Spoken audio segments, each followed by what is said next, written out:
boy Kia. I am so excited to have so many wonderful guests today. People who I should have had earlier, frankly. Let's start with Celestine. Celestine, how are you doing? I'm one of the lucky ones, but so in the grand scheme of things, I'm okay. But thank you. How are you? I'm doing great, Celestine, and I'm really excited to have you on today. I'm also excited to have Zara on again. Zara, how are you doing? I'm good about you, Kia. I'm great. Thanks for asking. And Keon, the legendary, the great, the one of the oldest guests on the podcast. Always happy to have you back. How you doing, buddy? Good. Thank you for having me again. And my Of friend on my course. forehead. Yes, your friend on your forehead. And today we are continuing part two of a very relevant, very important topic that is has really taken over not only the U.S. Media, politics, our day to day, but also I would say even the world. Um, we see protests, and I'm referring specifically to the Black Lives Matter protests, protesting against the murder of George Floyd, protesting against police brutality, against racism, institutionalized and otherwise. And I think that this movement has evolved since we spoke last week.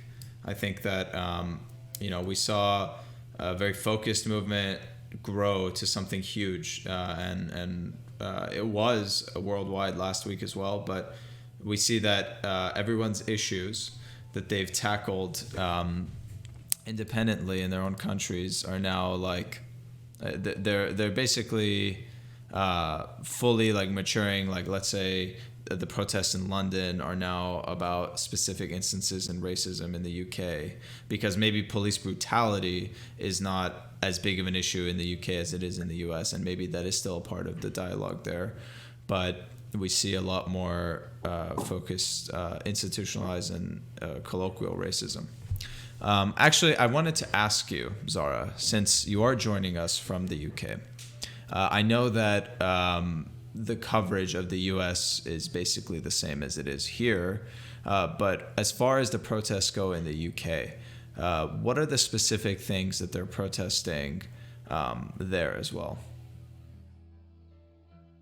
Well, I think so. There's a big kind of discussion going on about how people compare the UK to the US.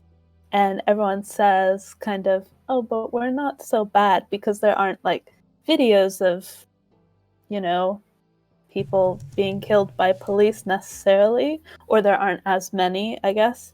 And so people are almost using that as an excuse to not check the kind of systemic racism in the UK as well, which there is. I mean, I think in all institutions there is some sort of systemic racism, and it's going to be different, but I kind of understand when people say where they're coming from when people say that it's not as bad here. It's just not, I believe it's just not as violent here because police don't carry guns around, and police here are taught more to de-escalate situations, and to, take away any other options before becoming violent. But then I think in terms of things like arrests and, talking to different minorities, there is still racism there. And also it's hard because I'm living in London, and, London is very different to the rest of the UK as well. So I can't necessarily speak on those places. Well, yeah. well, did you guys see the video of the statue in Bristol being thrown in the river? So, Yeah. what I wanted to ask you guys is, it's good that it was thrown in the river. Why does a statue of a slave owner need to be up in the first place? That's a question I wanted to ask you, Keon. Let's say. I mean, in the United States, we were literally celebrating a day until like a few years ago. I mean, not every state abides to the Indigenous Day, but everyone's like, there's still some states that celebrate Columbus Day, and that's cherishing genocide of a human race, of a race. So yes. yeah, so I mean, I remember watching a documentary not too long ago. It's called Alt-Right Age of Rage. It's on Netflix, and it gives two perspectives of right. So you got the guy who coined the alt-right term. I forgot his name, but he's basically a white supremacist. And then you have the guy who runs Breitbart, Steve Bannon, right? Yeah. And then there's the Antifa side, and most of the time, like you see like Antifa trying to tear down these statues, and then the white supremacists are like, why are you tearing down history? Like, even though it's probably bad to you and it's like has this terrible connotation towards these people, but like, this is history, this is like American history, and like it's like, why would you erase history? So but it's bad history, and like we know in Germany that they've tore down anything that's like Hitler related or Nazi related, so they don't revamp the neo-Nazi community. Like, that's why they like put Hitler's death grave, or where he died, they turned it into a parking lot. Like, it's not like, no one cherishes it, no one looks up to that, because it's Adolf Hitler's death site. So I am for it. Also, King Leopold, the Belgian king statue, also got tear down in Belgium. The guy who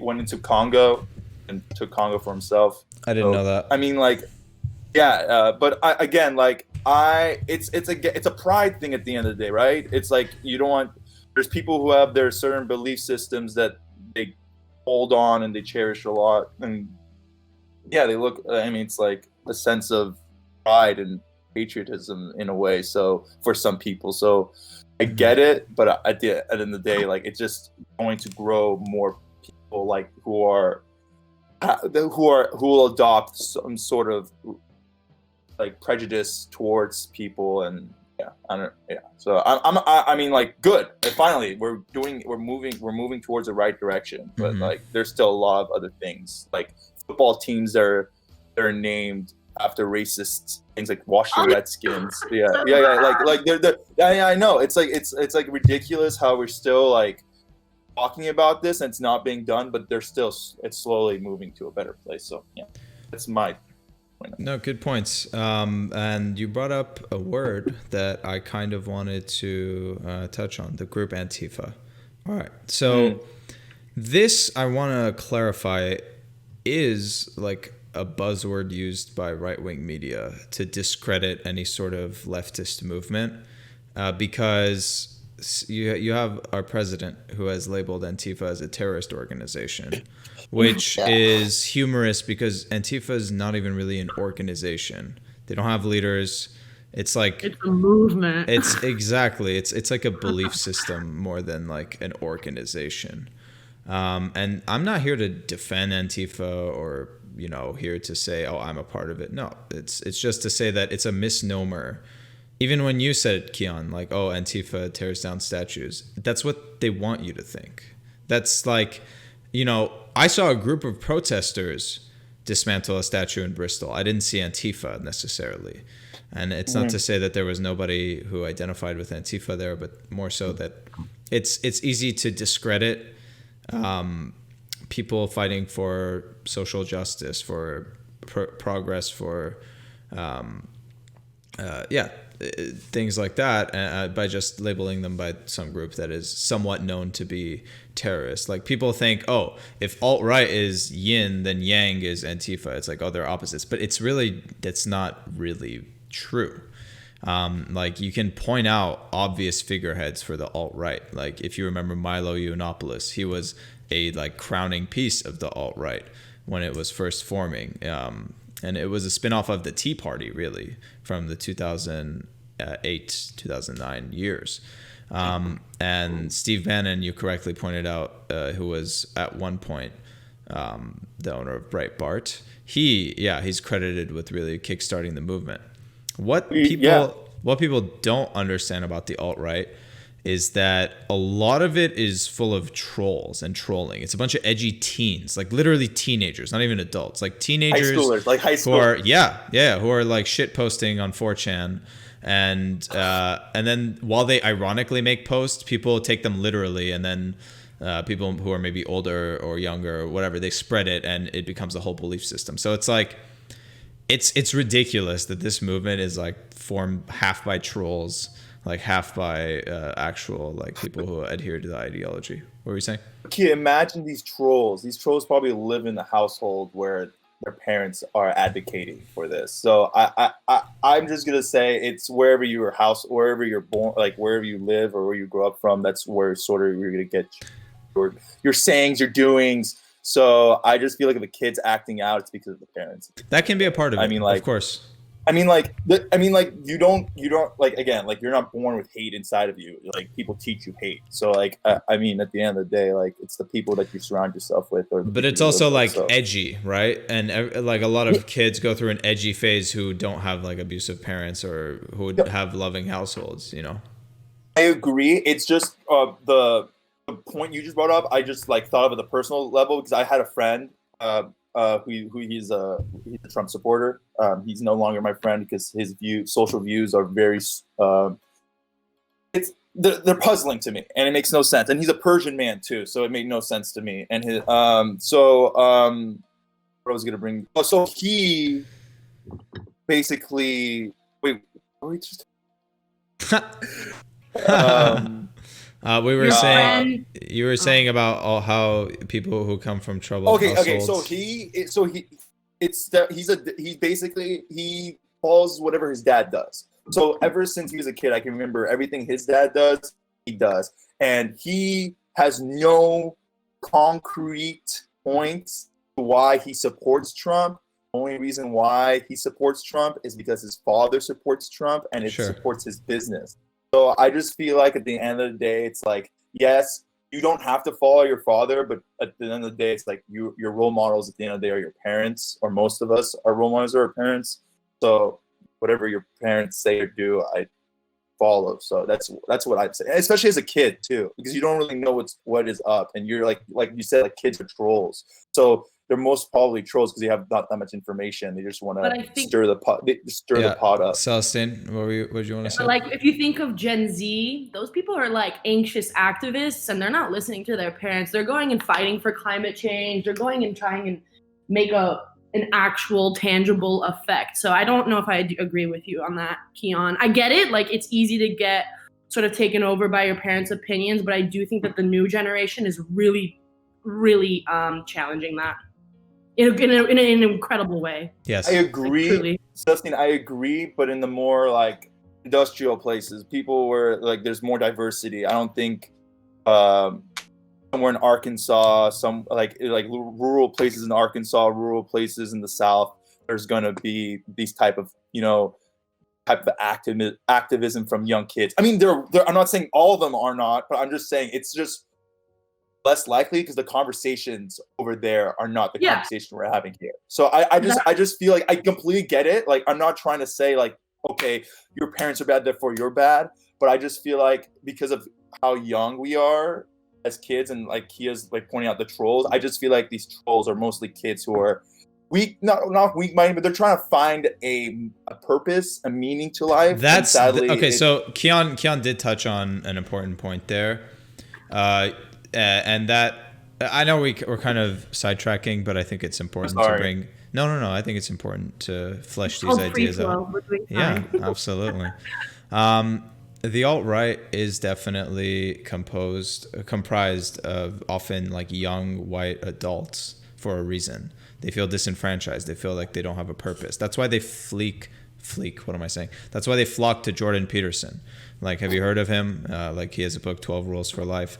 They go to this guy because he has answers that they like to hear.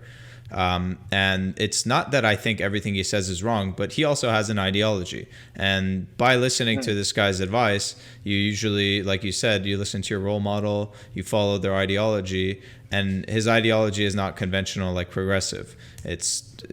It's complicated, but a lot of people label it as alt-right. Weird. It's just weird. He's about freedom of speech, but he's like, it's complicated, and we don't need to get into that figure in particular. Yeah, I don't really want to. I just wanted to point out that your comment about they're looking for a purpose is spot on, and they want to fit in somewhere. Like, if they go on Twitter, oh, people are making fun of white people. Wah, I'm fragile. Okay, fine.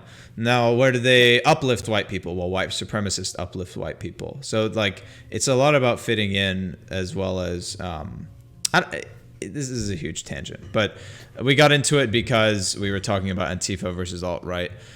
I wanted to get to the point. The point being, be careful when you use these buzzwords.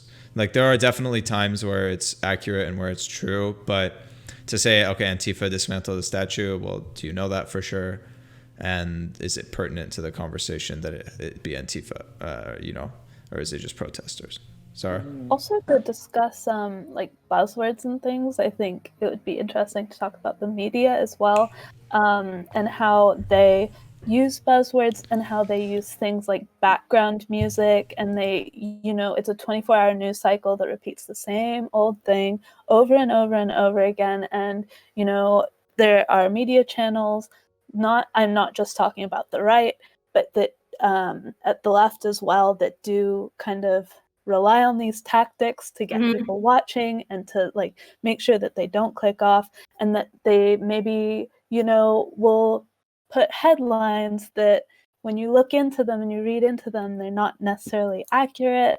And I think that is one of the huge factors that just kind of tears people apart in terms of all of these things. Because I think if people talk directly to one another, there'd be a lot more similarities than what the media portrays. Yeah, the classic example is that a disenfranchised white person has a lot more in common with a disenfranchised black person than a rich white person.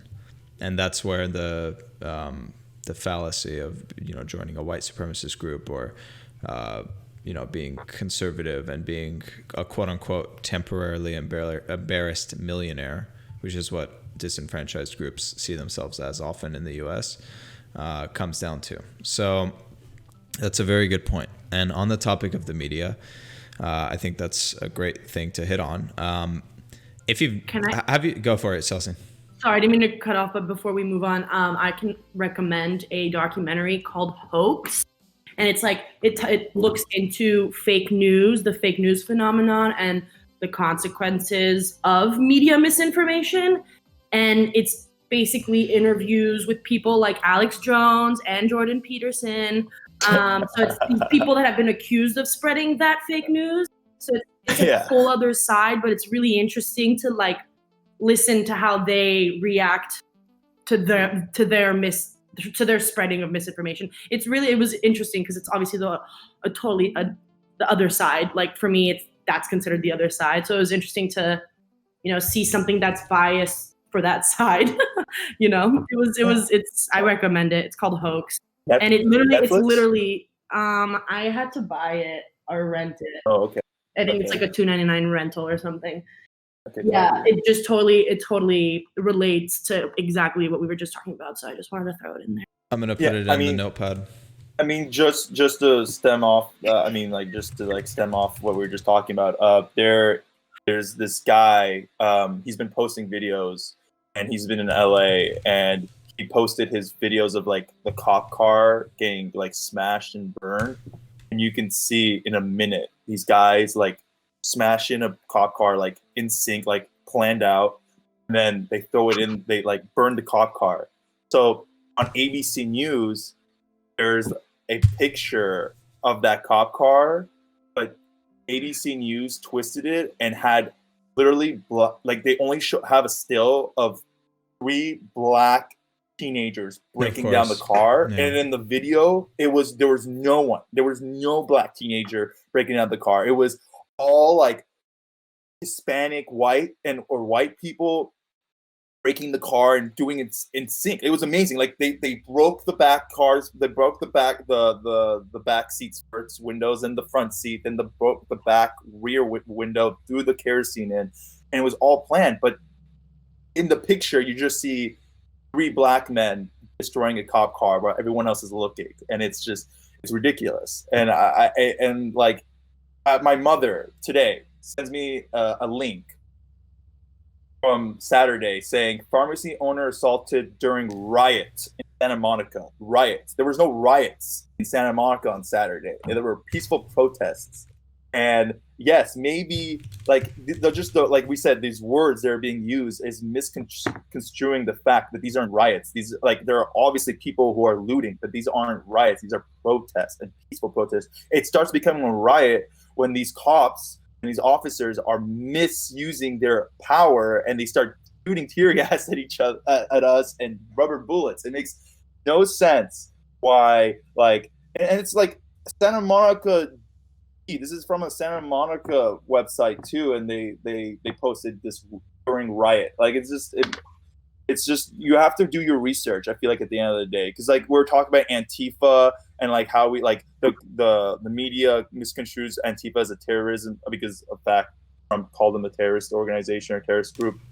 Just do your research. If you don't really believe what you're doing, do your research. I mean, sadly, like not all of us have been benefited with the IB curriculum where you gotta like go above and beyond and find your research and find other type of references, different types of them. So like I'm glad that I do that because I don't trust the media. Like people should not trust media at all. And like it's 2020, so my mom's a victim of this. She sends me crap all of the time. I mean, my mom is a super intelligent woman, don't get me wrong, but even like simple things that aren't related to news, like, vegetables to help with digestion, that just clearly it's just like not at all a viable source. I'm like, girl, I'm trying to teach her to like check her sources because a lot of the time it's like screenshots of stuff that just truly cannot be trusted. So yeah, it's true. People believe what they see and don't take the time to. Also, people need to realize that the news is sort of an opinion-based source on a topic. And obviously, if there's so many different news networks or channels or blogs, you're going to have different takes and different ideas and different views on that topic. So it'd be nice, like if you're going to a doctor, do you just want to go to one doctor and get one like feedback from a doctor? No, you would want to go to other doctors to get a couple more feedbacks in order to understand what the problem is. So you tackle the problem, not, you're giving me this. Yeah, it makes. I mean, at the end of the day, it's the people need to sort of wake up, and a lot of them are, and that's what's great about social media now, and that's what's great about this movement, that people have been speaking out and sort of like learning about the things that sort of make this world a systemic oppressed to the minority. But yeah, I don't know. It just news. The media is definitely not for us. There's an agenda, and there's always an agenda. I mean, and I think like the laws, for example, that Rupert Murdoch had a huge, role in, where, you're deregulating how big media companies can get, and there's so many news channels that are owned by the same. Yeah, I was gonna touch on that. I was about to say. Have the same scripts, and it's like that's going with what you said, Keon, like you want to get your news from a bunch of different sources, but sometimes they're exactly the same, just put in a different box. It's just one media. It's like an international media conglomerate that's owned by one family or one really powerful white man, and it's like it just trickled down, and it's hard because then, like, for example, there's this has nothing to do with media. It has to do with donations and like donations to Trump's campaign. And it's like Lyft and WhatsApp and just all these apps that you use regularly, they are the biggest donators. Like they give the biggest donations to, Trump's campaigns because there's one investor, right? It's one investor involved in that app that ends up donating money to, a campaign that you don't want to be involved in. It's the same thing with the media. It's like that one person has an effect on so much, and that you don't really, it's crazy. Powerful people just, have you guys seen Succession? No. Yes, that's a great fucking show. Oh. I recommend it, Kia. It has to do, it's just a family that owns an international media conglomerate, and it just really shows you like this one man can control so much because of his money and because he owns a bunch of different TV news channels. It's crazy. It's mind-blowing. Yeah. Anyways. No, wonderful. I think that's like one of the huge things about, not just getting equality for people, but dismantling power structures like that. Yeah. That's really important because, there are people who just have too much power, and like we need to find a middle ground of like, lifting people up so everyone gets the same rights. But then the people who just like have never-ending power over huge systems, they need to be brought down a few pegs as well. I can touch upon racism in the context of capitalism. So if you Before we move on to that, Sky quickly wanted to say Succession is so good, love you all. So I just wanted to say shout out to Sky. Hi, Sky. You can continue. So racism in the so if I say something, just let me know if you disagree or need me to correct something, whatever, because these are just opinions. Racism in the context of capitalism. So like if they can get you afraid of, we're going to focus on the Black community right now, on Black people, and they will do what they can to get you along with their initiatives, and that will make people very rich. So we're the only country that has a for-profit prison system. Mm-hmm. So we pay a business to run prisons for us, okay? And we pay them hundreds of millions of dollars a year, okay? So they get paid per bed they fill, okay? Like just think about that, okay? That is so messed up. So they have the incentive, they as in the police, that's what I didn't make that clear before. They have an incentive of filling these beds, so they go and they lobby Congress to make everything illegal. Like, if you are addicted to drugs, that's illegal. If you're homeless and you're sleeping on a fucking bench, that's illegal. Like, if you're even jaywalking, like, that's illegal, right? So, and they will make sure to lobby that these infractions have very harsh sentences. That way the beds will stay filled longer, okay? So we're constantly told that we don't have enough money for like drug rehab centers or like social workers or foster care or like education, hello. But we always have money to militarize the police. So, and that just means like that's another thing I want to talk about is the word defunding the police. So I'm going to say reform. If you're trying to reform the police, that just means taking some of the money that they get every year, that they get to militarizing them, and just putting it into our communities, into Black and brown communities, into like working class community. Yeah, it's just that's a huge problem. So I watched a John Oliver episode this morning, and it was about I love him. Specifically dealing with what does it mean to defund the police. And it's a shame that it's called defunding the police, because people who are either willfully ignorant or want to spin it can easily do so. What it means is reallocating resources, like you said. Instead of having the police be in charge of mental health to like drug and rehabilitation sure. Yeah. Why do you have to?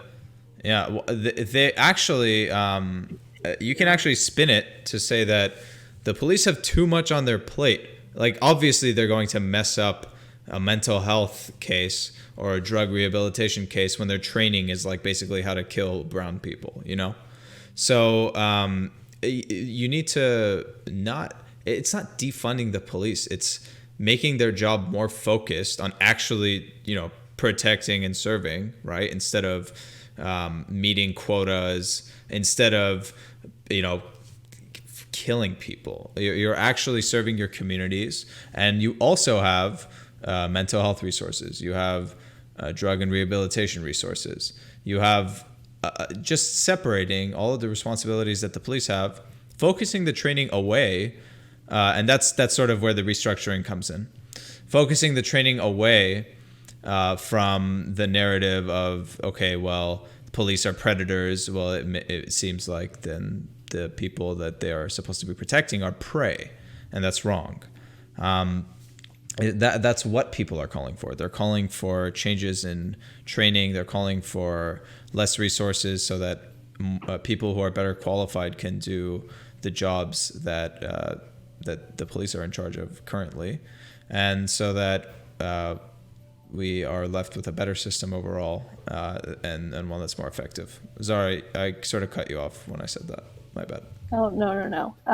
I just want to talk about this because it's actually very similar to what I'm doing my dissertation on. It is Zara. So I'm doing my dissertation on the rights of women with children who are minors who are incarcerated. And I'd like to kind of talk about how the fact that a lot of what we're talking about is policing, which definitely needs reform. However, prosecutors have so much power.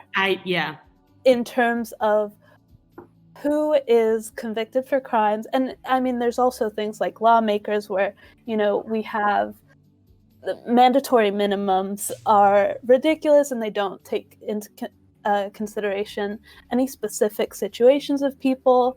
I mean, there are examples of I was reading a case recently about a woman who was put into jail for, I believe, 10 years because of a minimum sentence, because she was writing checks to Toys R Us. I think she wrote 5 checks that were all around $100 to cover Christmas presents for her children. And she didn't have enough funds in her account to cover those. So things like that, where it's like being sent to jail for 10 years for doing something like that is ridiculous. The check was bounced. The check bounced, and she got arrested. Yeah, so that's a property crime, and that's why she was put in jail. And oh my God. There's so much shit like that where it's almost overwhelming, everything that we have to do in terms of reform for our criminal justice system.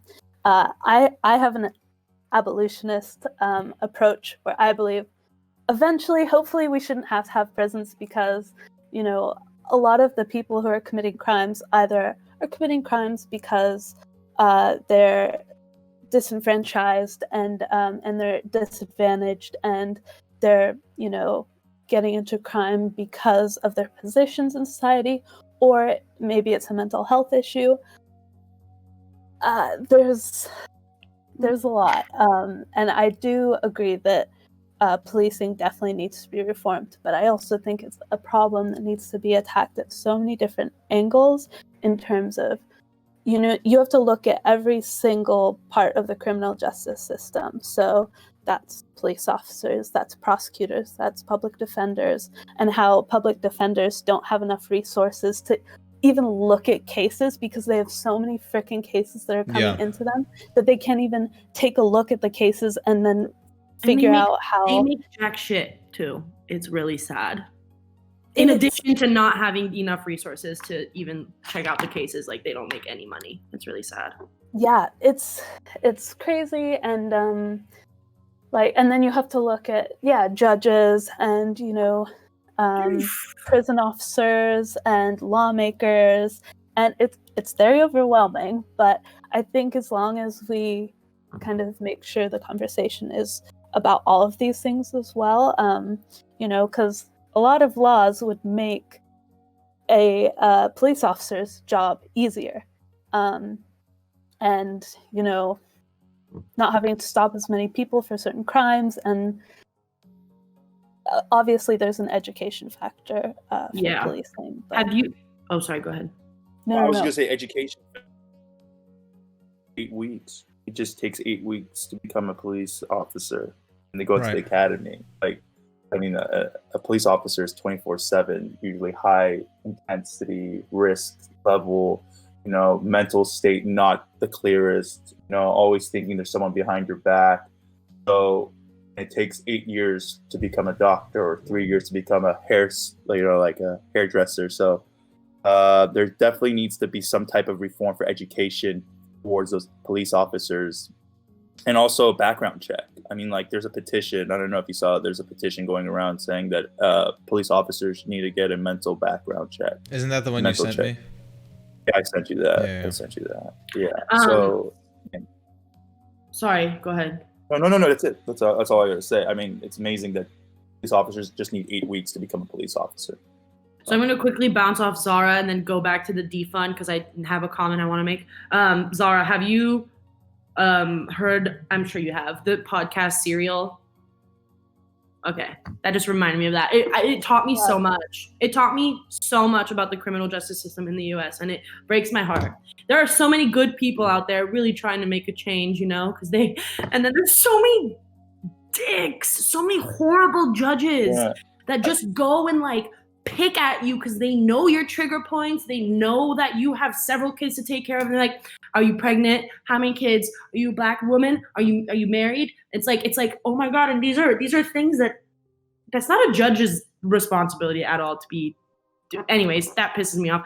And so if you guys haven't listened to Serial, it's a really good podcast. I don't even listen to podcasts often. Sorry, I know we're on one, but this one, it really was an eye-opening podcast experience and got me to understand why people love them so much.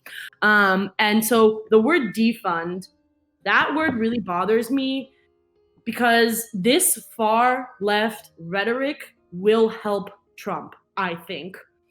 So like if we're being defunded, what are we supposed to police ourselves? We need to change this to reform and not have this be like this anarchist sort of term, in my opinion. Go ahead, Keon, sorry.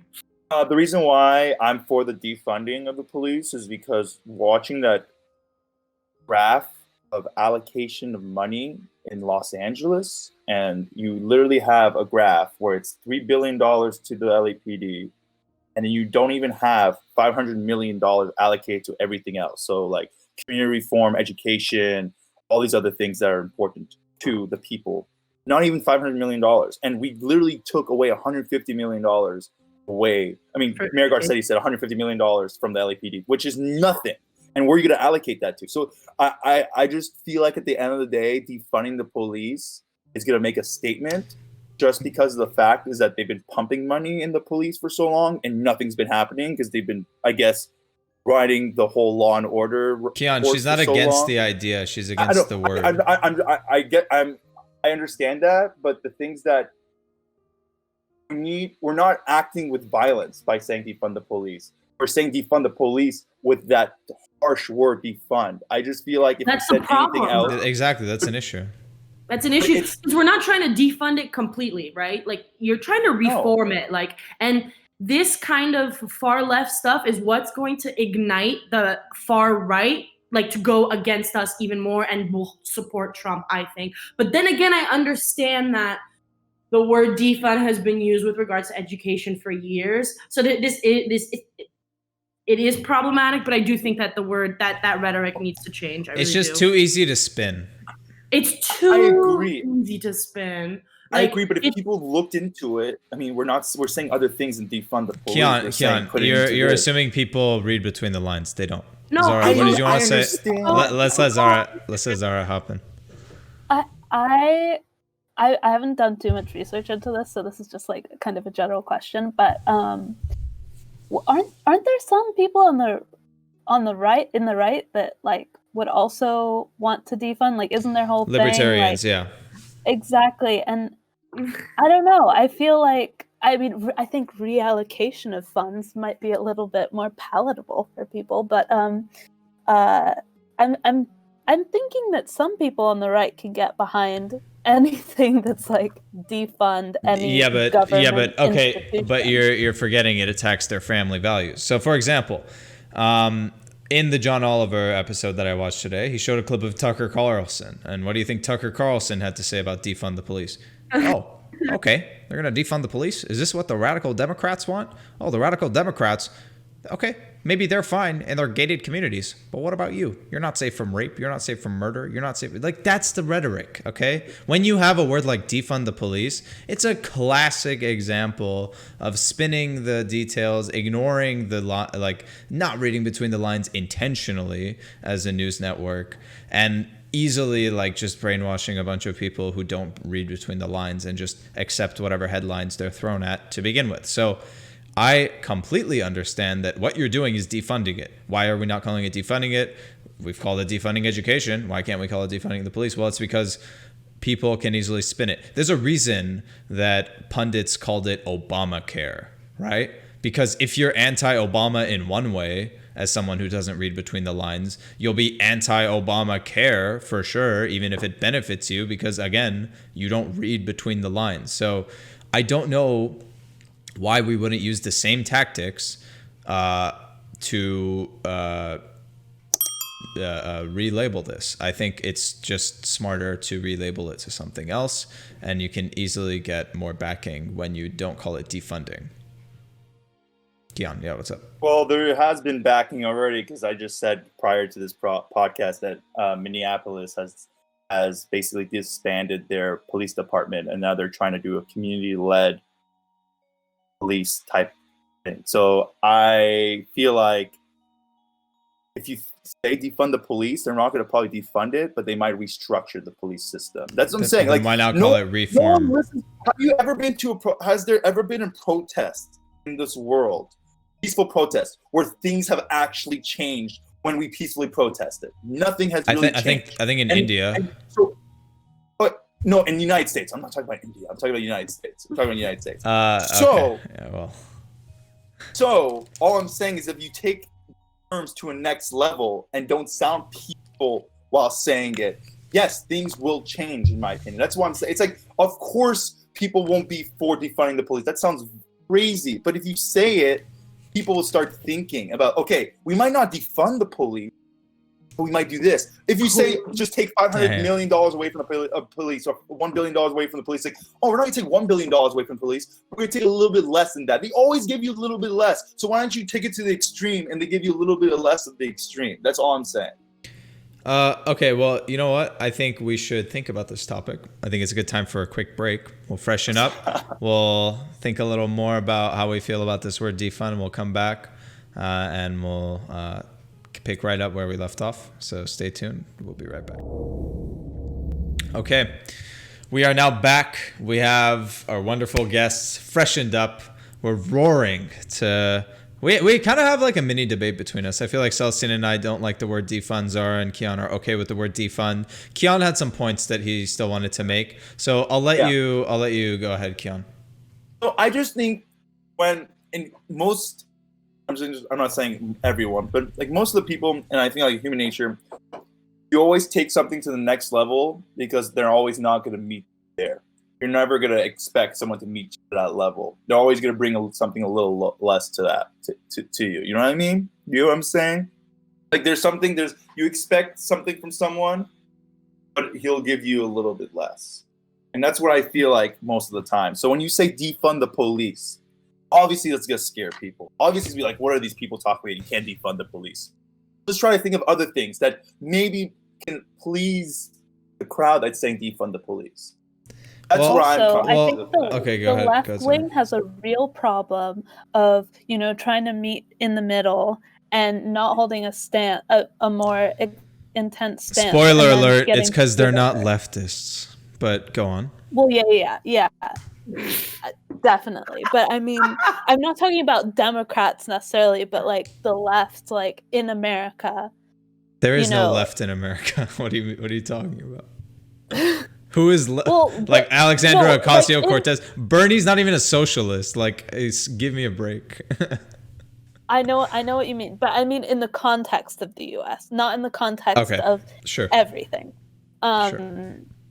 Yeah, I think they have a serious problem with that. So I would agree with Keon in terms of like, you know, you have to start freaking moving it more to the left and like demanding more, and then hopefully just Okay, I want end you up- guys to address 2 points. So the first point is, what do you say to those who will spin defund the police, like Tucker Carlson on Fox News? And my second point, actually a mini point, I don't think Celestine and I are saying to not propose radical changes. I think we are saying to propose radical changes with a different name. I mean, Anyway. Words are so powerful, Right. guys. Like they're just they. Okay, well, Sorry. yeah, my second point was that, okay, reforming.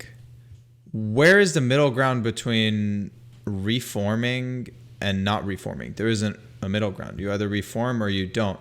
So when I say let's change our vocabulary, I'm not saying let's make it more mild. That's not what I'm saying. I'm actually saying just to change it from the word defund, because that can easily be spun. I'm not sure if reform is the perfect word. I'm not sure if reappropriate, change, whatever. I don't know the right terminology, but I am suggesting to move away from defund. So so Celestine, you can talk, and then I want you guys to address those 2 points. I will. I just think I'm going back to how this word could help Trump, because, you know, his supporters may see this new mantra and it might make them, because they could have otherwise been sympathetic, but they could recoil because they consider this a radical idea because it's kind of a radical term. So I'm just that's my biggest concern. Yeah. That's a huge concern of mine. Yeah, and yeah, that's. Yeah, I think that's an important trying to- third point that you guys could address as well. Sure. Keon. I guess I just have a lot of belief in people, and there's millions of people who support Trump. So, and not all of them are stupid.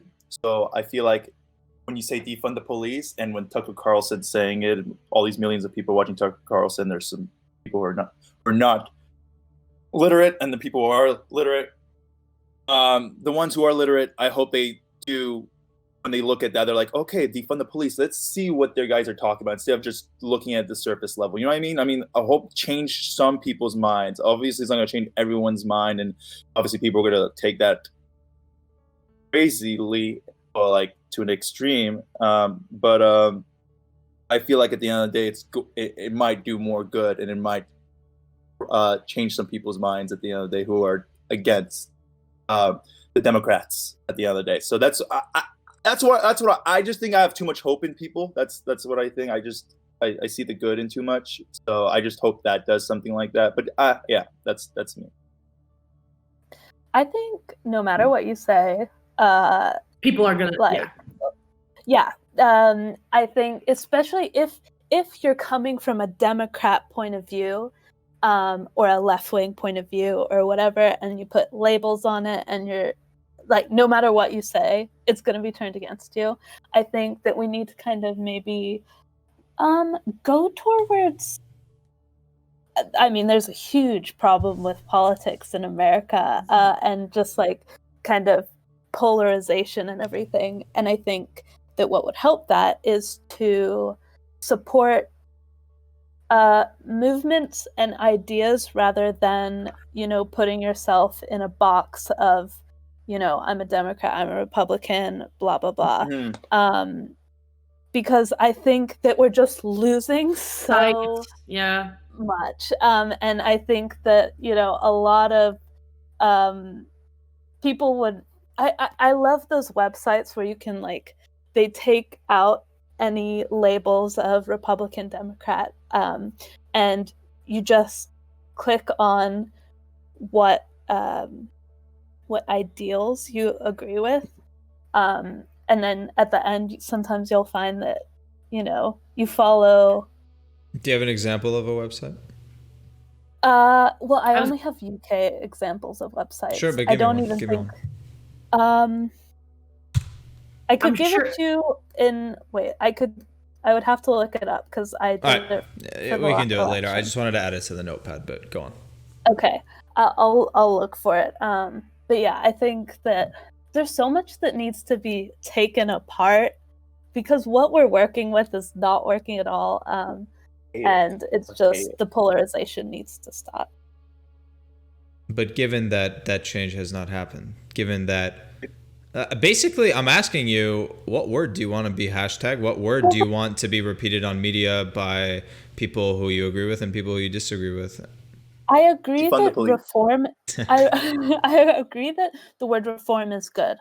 I think that it is broad though, and I think that something like defund is more, specific, Correct. and it can't really be misconstrued. I mean, it can be misconstrued. But it can in terms of, easily be what level. misconstrued. No, but to what level? But I'm saying, if the fact that we need to take money out of the police force, like that, everyone understands that to what level is different. But reform, that could be anything. That's just so broad. That I never thought about it like that, but Star makes a great point right there. No, I agree 100% with what Star just said. Well, hey, we could literally talk about this all day. It looks like we'll have to agree to disagree for now. And I mean, for now, you guys will see the effect. We will all see the effects of using the word defund the police, right? Because that's what's currently being touted and already being spun and already being, used to send a promising and hopeful message. There's some changes going on. I think we can talk about the protests themselves. There are a lot of funny memes that you see. It's like protests about police brutality met with police brutality, like literally like knocking down old men off of the street who are protesting. That video really. Yeah. It brought That me guy's to apparently tears. that guy's in Yeah, critical disturbing. care. As Well, far yeah, as I mean, know. he's What? an elderly man. Yeah. He started bleeding from his head. Yeah, I mean, what the hell? Yeah. What the? Yeah, that Right. shit's fucked up. And it just raises to question, like, are they listening? Like, there are protests going on, and it's ironic because they're being protested against, but they're also there, and they're an integral part of protests. Whether you like it or not, there are usually police, even in peaceful protests, just in case. I don't know for crowd control. It's a common tactic. You need to have police when there are large crowds, and I don't think, for the most part, that they're handling it well. Now, I agree, one thing, 100%. one thing we could talk about. Actually, I want to hear what have you guys seen that has shocked you from the protests since last week, or what things you want to bring up? Zara looks super ready to bring it up. Zara. What fucking shocks me is police that post pictures on Instagram of them and the same police are seen just shooting people point blank with rubber bullets, like an hour later. So the first part of your comment got cut off by like some random internet noise, but would you say they posted on Instagram and then shot people an hour later? They post of them taking a knee and writing about their support for the Black Lives Movement. Sure. And then just completely disregarding that, and then their actions don't show that at all. So can we talk about performative acts of solidarity after then? Because that is a performative act of solidarity. Well, we can talk about it now. Well, because I mean, we're talking about protest. Okay, sure. Okay, so like photo op, streets painted and renamed Black Lives Matter, for example. Like we don't need cops like taking a knee with protesters. We need laws and policies that are not stacked against the Black community. So reform the police and relocate those to budgets to low-income neighborhoods, Black and brown communities, affordable housing, healthcare, blah blah blah. Raise those property taxes up, baby. It's just the thing is that there's so much of this seems performative. Like it's starting to really piss me off, and it feels like this like the Black Lives Matter street sign in DC, I get it. That was a direct act against Trump, like, you know, so that he lives on Black Lives Matter street or avenue or whatever it is. But this feels like it's like, I get it. A symbol means a lot, but is this like an okay, shut up kind of thing? Like we hear your movement, but how will, you know, thank you for changing your street name, but how will you change the system? But this, I get that symbols are super important, but this just feels preemptive, as if to like immortalize the Black Lives Matter movement while it's only just beginning, right? So I think that a lot of stuff has been performative, a lot of photo ops, a lot of cops, a lot of influencers, and that just really fucking pisses me off. Like even people that are never vocal on Instagram, I get it, now we're being vocal, but like, don't be vocal on Instagram just to, you know, feel less guilty. I don't know. There's a lot that can be done inside, you know. I don't know. That just pisses me off. That pisses me off a lot. And the performative aspect isn't just on one side as well. It's also like, you know, the blackout thing where it's like, you know, it was like a fairly good idea in the beginning, but then like just like all media started talking about what hashtags you should use, and then it like took over, and it was just like, this doesn't actually matter in the scheme of things. Like, can we get over this? Like, I don't know.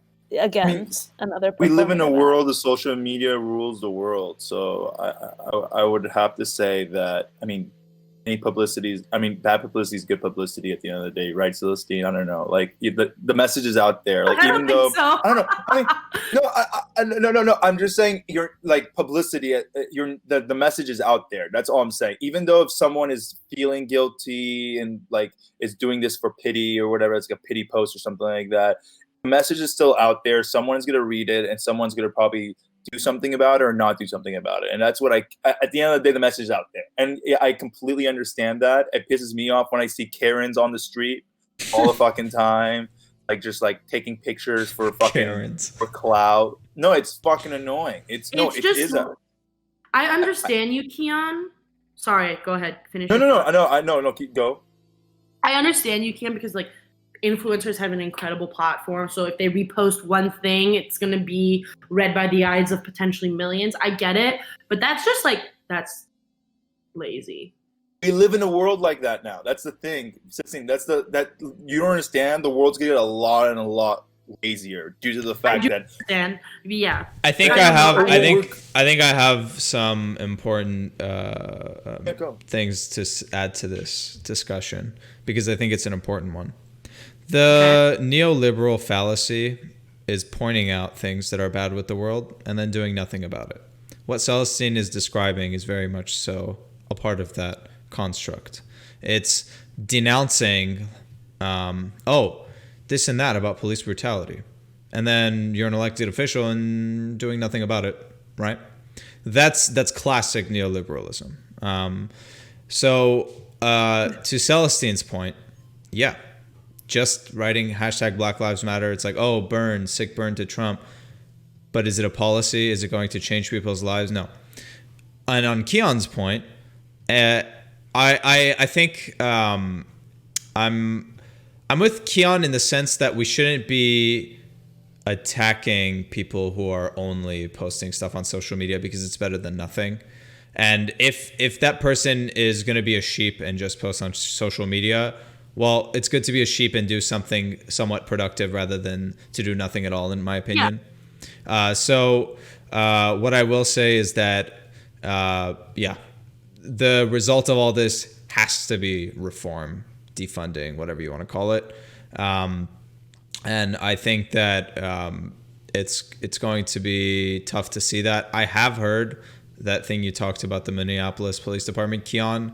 But if you watch the John Oliver episode, you'll see that the power that police unions have over even when laws are passed. Like they threaten, the New York Police Union has done this. They legit threaten to just stop policing. They're like, oh, yeah. well, we'll just stop policing then. And it's crime ridiculous. Went down, right? And the funny thing is, when they actually did that in New York, yes, it was pointed out in the John Oliver episode that indeed, people's lives didn't really change. There were 32% less drug-related offense arrests, 10% less like stop and frisk, like, stuff like that. Maybe not stop and frisk. I think that was abolished a long time ago. But Oh no, that brought back. I think the mayor of New York reinstated they? that law. well, the point is that crime went down and right people carried on about their lives, and it was showing that maybe we don't need to be arresting people left and right, and there shouldn't be quotas, etc. So to both of your points, you both have valid points. I think it's I brought this up the last time we had this topic, so last week. It's important not to like call out or attack people who are on the same side as you. So, you know, when we're having a productive discussion on whether to use defund or reform, I think that's good. There's nothing wrong with that. And if Celestine's just pointing out the criticism that, okay, yes, you are posting on social media, but actually do something, that's also good. That's constructive. But there are a lot of people who are like, oh, you can't protest in this way because let's say you're not black, right? I don't think that stuff is productive. I don't think it's constructive. So if you're on the same side, it's like just flow along the same river. Like don't try to stop someone in their path. That's what I wanted to add to this topic. I definitely agree. It's such a hard thing when, you know, you're talking about people who care more about how they're seen by others than the actual footprints they leave. And that's in terms of shit like, you know, environmentalism too. You know, you can say, oh, I recycle, but, you know, it means nothing if you don't actually change your lifestyle. And I get frustrated because it's one thing where I don't like to bring issues to the table and not give possible solutions. But things like just the social media film of, you know, caring about how you're seen is so difficult. And, you know, that also goes into things like when, you know, people are attacked for, like, celebrities are attacked for little things that they do, and then they have to apologize, and it's this whole cycle, and it's like, you know, sometimes those apologies mean nothing, sometimes what they did wasn't even that bad, but they were attacked for it.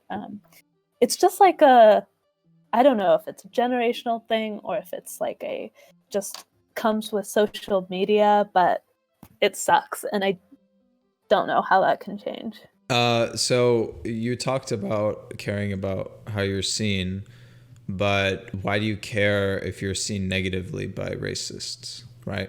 That's an argument I would make. If you feel that you're on the right side of things and you're speaking out against racism or injustices, what is this, Zara? Yeah. I'm not talking about like specifically that. I mean, you could be. I'm talking about generally with anything. You know, it's like, you know, people like on either side, on, you know, on any issue. I feel like it's more of a such a buzzword, but a systemic issue rather than like a specific problem. Sure. I agree with you. I mean, we could talk. Literally, the pitfalls of social media can be an entire podcast, if not a 2-part, 3-part podcast. So, without diving too deeply into it, of course, there are plenty of issues with using social media as a platform for social progress or justice. And actually, that leads me to an anecdote I wanted to bring up earlier. Perhaps you've seen a tweet from somebody who, and the tweet was something along the lines of this. I can pull it up later. It says something like, I'm black and I've never felt oppressed. Stop letting people bring you down. Believe in your own truth.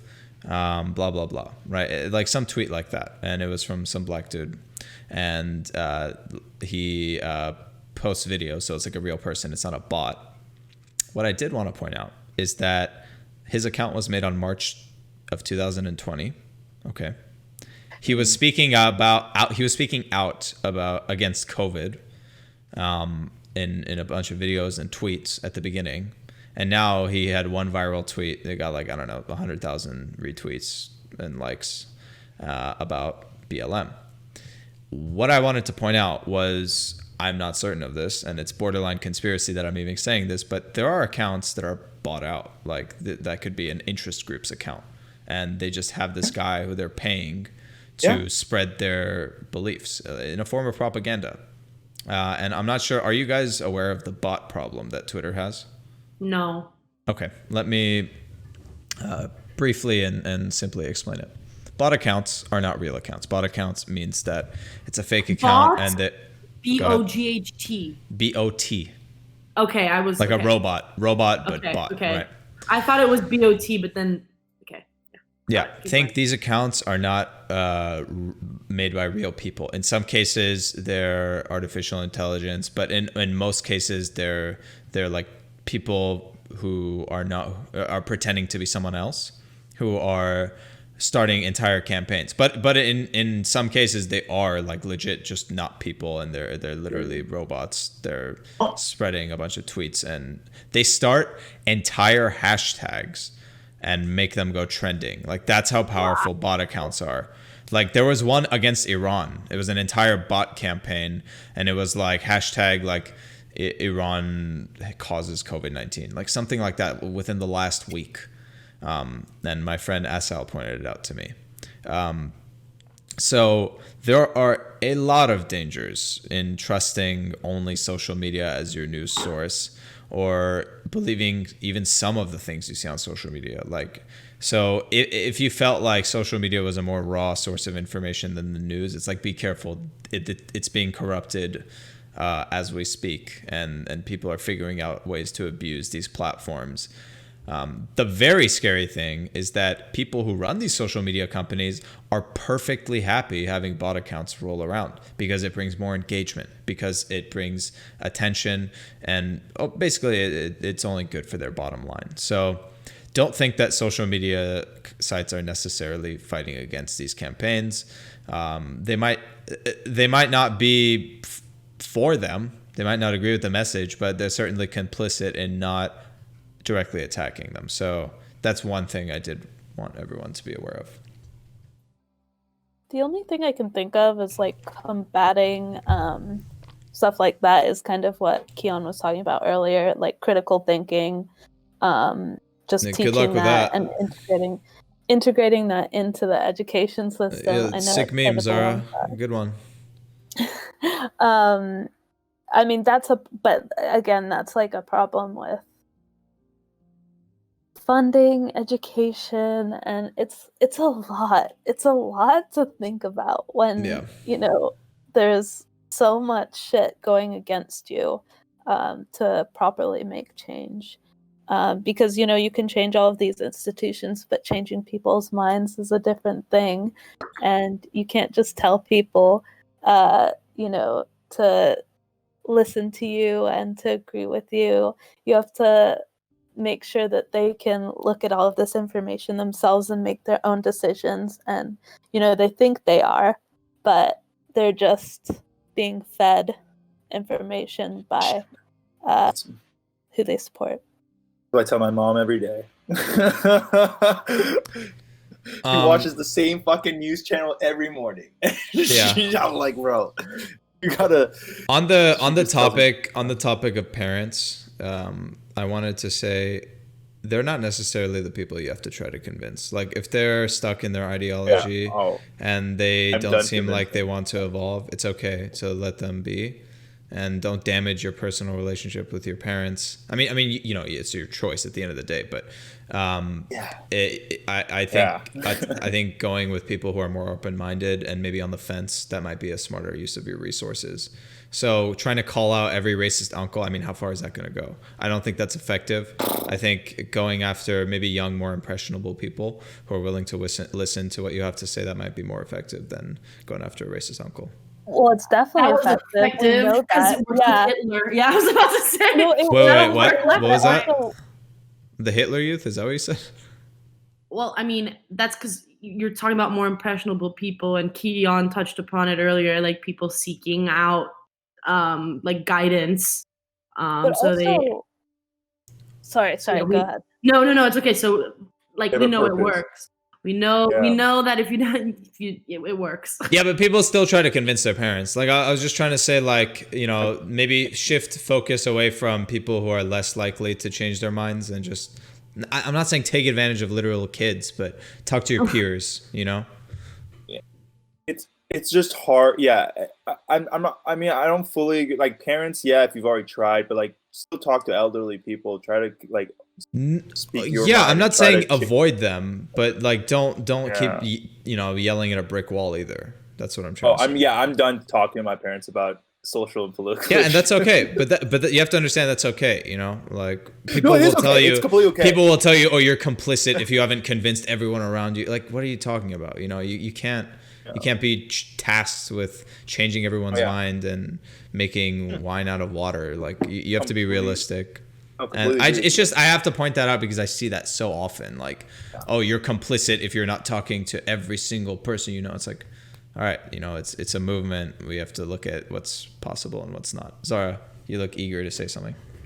I was just gonna say, like, you know, that was the idea behind the whole Trump media campaign with targeting people who are on the fence Yeah, and, you know, giving them ads and yeah. inundating them with information to like make them change their minds. Do you know who Roger Stone is? Yeah. Yeah. So he, whether you want to call him evil or whatever, he's a political mastermind. And I don't know why. Look, I don't even identify as a Democrat, but I don't know why Democrats don't play like Roger Stone. Like why are they not afraid to get their hands in the mud? Why are they not afraid to go after these interest groups? Okay, go for people on the fence. Like the rhetoric, like putting Joe Biden as the fucking candidate. Like, you know, the Democratic Party's in shambles when they're literally choosing Joe Biden as the front runner because they hate what Bernie means to their system to begin with. I'm sorry, this is going to cause a huge tangent. I don't think we should get into this too deep. But what I wanted to say on that note is that use your resources in an intelligent Wisely. way. Like think, like work smart, not hard. Okay, like, you know, you have your Minnesota Freedom Fund that's like super saturated and has a ton of money. That's great. I was a part of that. I donated to that too. But looking back, maybe I should have looked at more local groups to donate to. That might be a better allocation of my resources. So you want to think about these things. It's okay. You know, nobody's going to be upset that you're trying to put your resources towards something not productive. You're trying to make a change. That's great. But if you want to take that to the next level, think about how you can improve that and where maybe if you're donating where your money can serve best, if you're trying to change people's minds, who's more impressionable, stuff like that. But, you know, that kind of goes on like a moral journey of like, you know, inundating people and trying to like brainwash people into going on your side. Is that moral? But then also, you know, how dare you like, try to brainwash people to not be racist? What do you mean? well, I mean, Yeah, exactly. You brainwash people. The other side would also say, "Oh, this is for the benefit." Yeah, exactly. As well, I agree with so it's Zara. like your point of view. I don't think racism is. I think racism is objective. I think you're either a racist or not. Can be used as a buzzword. I've actually defined it. I've defined it in my notepad, by the way, because I recognize that some people don't know what that is. What is the notepad situation? So if you open Stream, I have a little notepad, and I'm just taking some notes on some of the important things we say. For example, I mentioned the hoax documentary Succession. I said be careful of using buzzwords. I've defined racism, stuff like that. So I recognize what you're saying. I'm not literally saying, you know, go ahead and go target like a bunch of confused people. I just really, I want to focus on that topic of not yelling at a brick wall and to maybe look at your peers and just have a conversation with them, not necessarily try to indoctrinate them. Even if you feel strongly about it, like I do, that it's an objective thing. Yeah, it's true. You should not be trying to brainwash your peers. Just have a conversation with them, see where they're at. If they're not on the same page, try to get on the same page. Hopefully that'll be something productive and ethical, I guess. Yeah, just kind of like, sometimes it's hard to hear people I know I'm also a part of this, where it's like trying to understand where other people who don't agree with me are coming from. It's so hard to hear, and it's a problem with everyone. But like, It is. I think as long as everyone understands that it's difficult and we all need to work on listening to each other a little bit more, hopefully we'll get somewhere. Yeah. Do you know anyone that would disagree with all of us on every point we've made that can come on the podcast? No, they would be bitches. Who would come on the Bitches. podcast? Because it'd be interesting to have like. I don't know if I know anyone who disagrees with all this. No. Yeah, that's also that's. But we all live in blue states, and you in London's pretty. I don't know. Oh. Is London pretty? London's pretty progressive. Yeah, I think. Yeah, exactly. Yeah, so I guess we're all kind of. Well, that's a good point. So. That's a good point, and we can maybe think about this, and I can reach out to our peers. I've actually never had a guest who I'm not that familiar with on the podcast, so that would be a new territory for me as well. I'm perfectly happy to do so. I think it would be a good listen and important for myself and whoever else is on. But I would limit who else is on. Like, I wouldn't want like 10 of us and one of this guy, you know? Oh, of course not. So I'd probably legit have like 2 guests on top of this guy, and I'd try to play the moderator. I have some suggestions that I'll tell you off air. Absolutely. Yeah. I would love to hear that. Now, I had a question for you guys. Do you think we should end this here or take a break and continue? I'm leaning towards end this here and leave it room for a part 3 for next week. What do you guys think? Sounds good. Yeah? Okay. All right. Well, that was a great episode. Huh? Yes, Elsie. Sorry, can I end it with a poem that I read? Yeah. Perfect way to Okay, end it's it. like really, really beautiful. Hold on. Shoot, let me find it. It's by this woman named Akila King. It's like really, it's called Brown Skin. And it's in her chapter 1 called Pain, and the same pain. She wrote it in 2017. Okay, that's crazy. And she says that the same pain still lingers. Unfortunately, it has been for years and years before me. It's sadly nothing new for us. Okay, think about it. 2017. Brown skin. Brown skin, strong like the trunks of trees. Brown skin, the color of the earth. Brown skin, misunderstood for danger, for anger. But we are nature, the trees. And that's why we all gasp for air when just one of us cannot breathe. Wow. Damn. 2017. Thank you. Brown skin by who? Akila King, Akili, Akili King. Okay, perfect. I put that on the notepad. So once again, thank you for tuning in. I appreciate your patronage. Thanks for listening to us. Thank you to the guests. Celestine, the brand new guest, thank you so much for being on. You had a lot to contribute. I'm shocked that you weren't on before, and my brain is stupid for not having you on before. And Kian and Zara, thank you guys as always. Thanks for coming back, being reliable, my right hands. And we'll call that a successful episode. We'll probably be talking about the same topic next week, and I might just have multiple podcasts if we have a different podcast. Unless the world seriously ends, then. Oh yeah, there could be a meteor too. You know, might want to talk about a meteor. Earthquake. There's been Earthquake. earthquakes. There are a couple. The big one's coming. Yeah. So thanks for tuning in, and you've been in tune with Joon.